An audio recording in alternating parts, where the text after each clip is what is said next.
Assalamualaikum warahmatullahi wabarakatuh.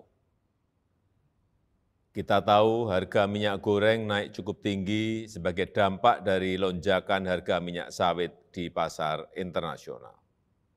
Untuk meringankan beban masyarakat, pemerintah akan memberikan BLT minyak goreng.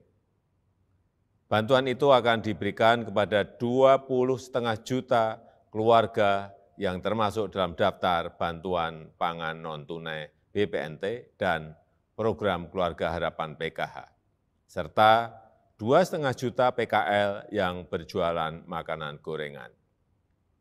Adapun bantuan yang diberikan sebesar Rp100.000 setiap bulannya, pemerintah akan memberikan bantuan tersebut untuk 3 bulan sekaligus, yaitu April, Mei, dan Juni, yang akan dibayarkan di muka pada bulan April 2022 sebesar Rp300.000.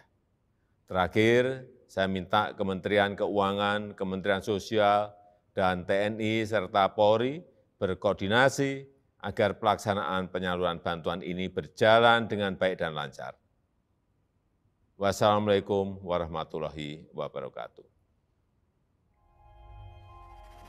Tidak euforia yang berlebihan. Kita semuanya harus percepat proses vaksinasi ini dan tetap taat terhadap protokol kesehatan.